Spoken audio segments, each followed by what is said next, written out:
Coming to paperback and e-readers in 2021, John Haynes, Taking Care of Business. The man who rules the world breaks on a brand new partner to help him take care of business in this action-packed, all-new John Haynes series adventure. Get John Haynes, Taking Care of Business in 2021 at online booksellers everywhere. The son of prominent jazz trumpeter Keyon Harrold was racially profiled by a white female Karen inside the lobby of the Arlo Hotel in Soho. Now, this 14-year-old boy was in the lobby of the Arlo Hotel with his father when one of these white female Karens decided to accuse him of stealing her iPhone and then went to charge and attack the 14-year-old boy who recorded video of this assault perpetrated on him and his father.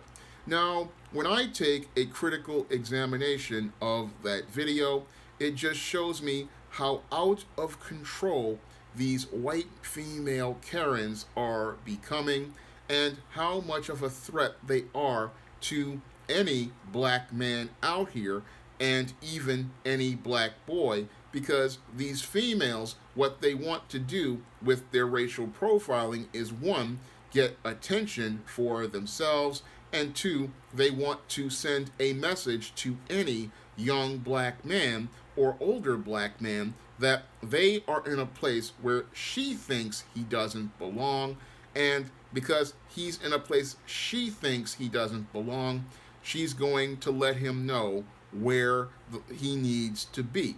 So when I look at this incident, this is a clear case of racial profiling, and you can't let people spin this into a so-called misunderstanding or let these women like this get a pass the same way your Christian Cooper gave Amy Cooper a pass for racial profiling him and calling the police on that man to the point where she was practically looking to get that man killed, because this is the same type of female who went out here and got Emmett Till murdered, and this is the same type of behavior that got Emmett Till murdered almost 60, 70 years ago.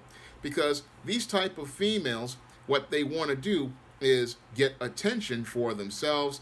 And in this video, we see her going out here accusing the boy of stealing this iPhone. And even worse, we get this beta white male manager who goes along with this white female instead of understanding that this allegation is something that is just completely unsubstantiated when you understand the mechanics of an iPhone. Because I got an iPhone as part of the Sean James Initiative a couple of years ago, and I used that iPhone to make videos like the one I'm filming right now. And I know that an iPhone has certain features that prevent it from being stolen, like this woman alleges, and it would just be impossible based on the timeline she's alleging is here. Because according to this woman, this boy is supposedly steals this iPhone, but he's going to come back to the same hotel that she's staying in, and he's going to have this iPhone in a case. And that makes no logical sense, because why would a boy steal an iPhone and then come back to the scene of the crime with the phone in a case? That makes no logical sense at all. But this woman, because she's, again, angry about the idea of a black boy and a black father being together and showing black power, and then angry about a black boy being wearing good clothes and nice clothes and having a device that's just like hers. She's angry because this black person, these black men have things that she has, and this black man is on an economic level that she has, and she wants to try to bring that black boy and his father down by making this allegation, saying that he stole something. But again, when you understand the features of an iPhone, you understand that there's no way this boy could have stolen that phone. And as an iPhone owner myself, I know that one of the features these phones have is the PIN number. Because once you press the button at the bottom of the screen on the older iPhones, you have to enter your PIN number in order to use the phone. So that allegation that the boy stole the phone would make no logical sense, because all you have to do is say, okay, just hit that button and close the phone out, and now enter your PIN number into the phone, because that's the first thing you would do with these phones, and that would let you know that's not your phone. Because when people get these phones, they usually get these phones and they have to put in their PIN number, and if you don't have the PIN number, you can't use the phone. The second thing, that would also let you know that this phone wasn't stolen was the fact that this phone also has a SIM card in the phone. Now, you cannot really steal one of these phones and take it to a carrier and get a new SIM card, because that's something that would be flagged right there, because most of these phones, in order to use them and activate them, you have to have a SIM card inside of the phone. That's the only way you can use the phone, and that's the only way you can use many of the features, is if it has a SIM card. Now, the newer iPhones, I think 10 and on up, like this boy had, I think, these phones also have security features that would also let you know that this phone is not yours. Because in order to use many of these newer phones, you have to have facial recognition, and these phones don't turn on unless they recognize your face. So I'm listening to this woman talking about, oh, he stole my phone, he put it in a brand new case. No, that's not the case at all, because when people own these phones usually are coded at the carrier with the SIM card, activated with a SIM card, and usually people put in their PIN number when they first get them and register them. So that phone was that boy's phone, and he put it in a case because it was his phone. And this woman sitting there making an accusation, oh, he stole my phone, again, just shows how racist this white woman was, because the first thing a person does who isn't racist is says, oh, I lost my phone, let me go out here and use the Track My iPhone app to go find my phone. And after they tracked their phone, they would go out here and try to find their phone. But this woman didn't want to do that, because she wanted to send a message to this black boy and his father that they were in a place she thought they didn't belong. And she wanted to send a message to that black boy and his father that if they come here, I can find a way to get rid of you, the same way the woman who got Emmett Till murdered wanted to send a message by going out here and making those accusations. Carolyn Donham, all those years ago, she wanted to go out here and have Emmett Till murdered, and she had Emmett Till murdered basically because she wanted to show how much power she could have over these white men with this crap test. And what this female is doing here is almost the same thing, trying to crap test these white men into seeing if they'll go along with her. And this beta male manager in the video, he went along with this female, and he validated her insecure feelings about feeling powerless in a situation. And this is what allowed her to get away with what she thought she was going to get away with her out-of-pocket and out-of-control behavior. And what's really troubling is we have too many black people out here looking to apologize to these kinds of Karens and looking to feel sorry for these kind of Karens, like that cowardly Christian Cooper who was like, oh, I want to forgive. But no, black men, we have to start drawing a line as related to the way these Karens are behaving regarding us. And we need to let these women know when they go out here and participate in criminal behavior against a black man, that they will be punished to the fullest extent of the law. We have to set a boundary, because these women continue to escalate their out-of-pocket and out-of-control behavior because black men refuse to set a boundary and refused to create legal precedent to let these women know where the line is. If more black men started to stand up to these Karens and make them have their day in court and draw a line as related to how we're going to be treated, these women would learn that they cannot go out here and disrespect black men and make these type of terroristic threats against us, because these racial profiling incidents, these are terroristic threats made against black men, and these women make these threats against black men in an effort to get white men to go out here and play the white knight, like this beta male manager did in this video, and like those two beta males did in the murder of Emmett Till, and like white women did in incidents like Rosewood and Black Wall Street that led to the destruction of those two towns. And these incidents happen because black men need to start standing up to these white women. These white women, they need to know where the line is. They need to be punished. And we cannot sit here and keep apologizing, because these white women know what they're doing. And what these white women, again, want to do is they're insecure. They want to get attention for themselves. And they want to go out here and they want to see a black man harmed because they feel insecure about their place in society. And they want to go out here and see this black man hurt. And why should we have our lives put at risk because this woman is insecure and has daddy issues? Because a lot of these women have daddy issues, and that's why they're acting out in public. And these racist white women, again, need to be shown that their behavior is out of line, out of order. And the reason why they keep escalating their behavior is because no man out here will check them.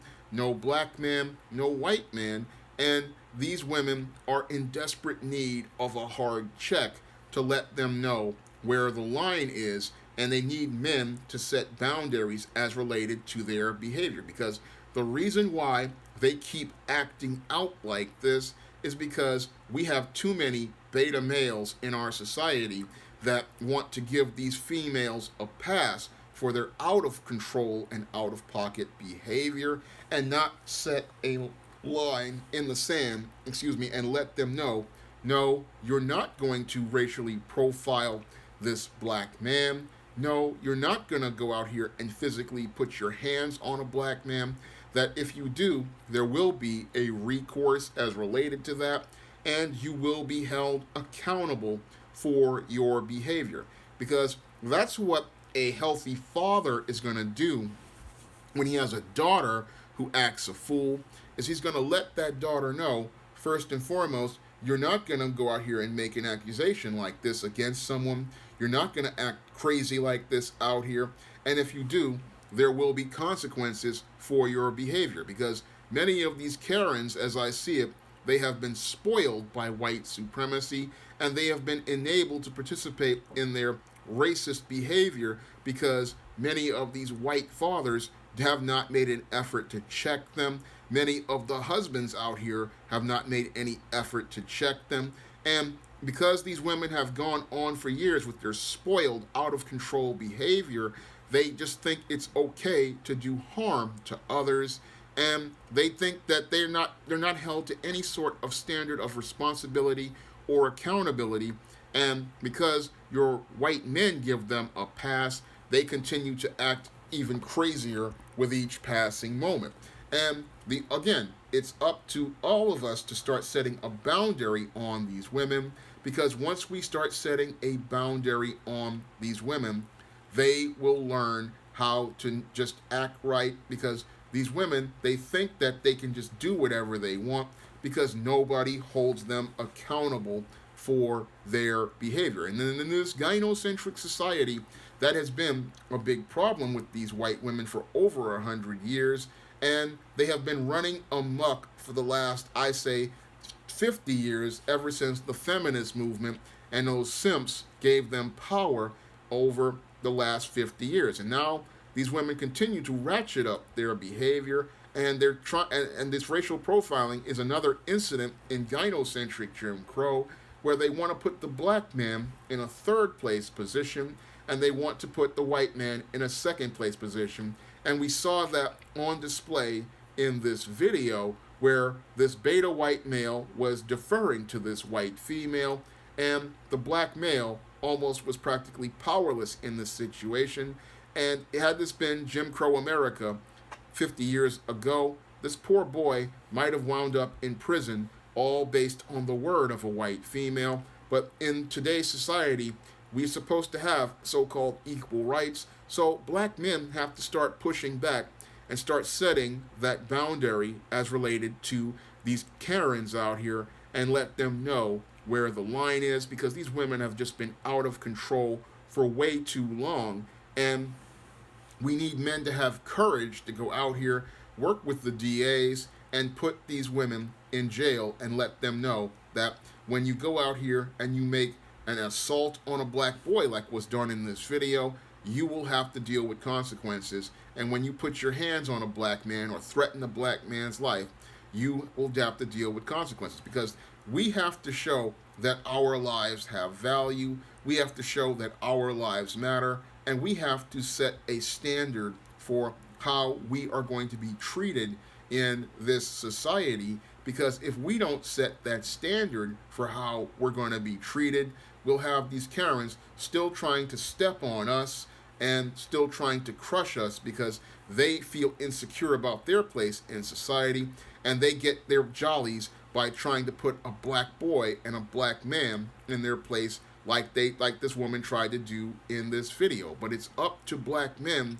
to go out here and again set that boundary, because this beta white male won't do it, and go out here and let this woman know that she needs to go deal with her issues with a psychotherapist or a mental health counselor, and not use black boys and terrorize black boys because she's feeling insecure and wants to put somebody in her place because she feels lost about her place in American society.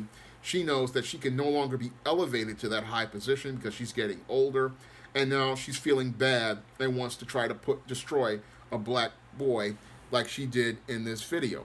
Now, I look at this whole situation, and what was really even troubling, what more troubling was, she accused this boy at first, and then when they found out an Uber driver had her phone, and she had left her phone, she just attacked this boy for no reason, instead of just saying, hey, these phones have certain features, these phones have certain codes, and again, nobody's going to go out here, buy a case for a stolen iPhone, and have that phone and walk right back to the same place. That's just not logical. That this woman was in her feelings, and again, the reason why she was in her feelings wasn't because of that iPhone. She was in her feelings because she saw a black boy and his father in that hotel and living and doing just as well as she was, and that's what made her angry and upset, was seeing that black boy and that black man living and doing well. Well, I'm sorry that many of these Karens, but there are successful black people out here. We're not all living in the hood. We're not all dope fiends. We're not all thugs. No, there are decent black men and black boys out here. And if you can't stand seeing somebody refute the narrative that makes you feel comfortable about your smooth world, then you're going to have to deal with it, because there are lots of black people out here who don't fit this narrative and don't fit into your twisted fantasy about black people being thugs. And that's another thing that these Karens have a problem with. These Karens only want to see black men who are the black buck, the black brute, and that's all they see black men as, is black bucks and black brutes. And they think that all black men are the same, because in their smooth world, that's what makes them feel comfortable, because when they see black men at the bottom, it makes them feel secure about their place in the world. And when they see black men out here and they're coming up, like this young brother, Keon Harold Jr. and his father, that's what makes them uncomfortable, because seeing a black man rise to her level makes her scared, because she knows that her place in society is really shaky, and it's shaky because she knows that as an older woman, she's not going to be elevated to that high place in society like she was before. And seeing those black men, that's what scares her, and that's what terrifies her. And again, this is the reason why she was racially profiling this young man. She racially profiled him because she saw a black boy in a place she didn't want him to be. And this is the whole thing with these Karens that goes over people's heads, like your Christian Cooper, who want to be forgiving and apologetic. These people are not trying to be forgiving of us. They're not apologizing to us. These people want to hurt black men like myself and others out here. And they want to see harm done to us because they get off on seeing us harmed. They don't care about our personal safety or our freedom. They want to see us harmed because they want to get attention for themselves.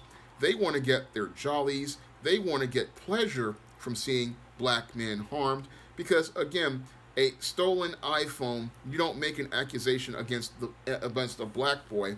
No, a person who loses an iPhone understands that, again, these phones have a PIN, these phones have a code, and they would just easily just go and ask the concierge, okay, can you dial my iPhone, or can I use your phone to dial my iPhone to find out where it is if it's lost? And they'll try to work it out that way. And that's the first thing a person's going to think about. But again, these racist Karens, they are about hurting black men, and they are about trying to see a black man harmed, because when they see a black man harmed, it makes them feel comfortable about their place in society because they know they can get the attention of a beta white man and get him to do their dirty work. And that's the thing that they're going for in these cases. And in this case, it's really troubling, and because this young boy just got a first crash course in racism. And I'm hoping that his father will take an effort to go out here and teach his boy the unwritten social rules about racism, because the faster he learns about the unwritten social rules about racism, the faster he'll understand how dangerous these white women are and how dangerous these situations can become. Because I know for a fact that you have to really be careful in these racial profiling situations, and you have to watch yourself, because these type of people, they want to escalate their behavior to get you hurt.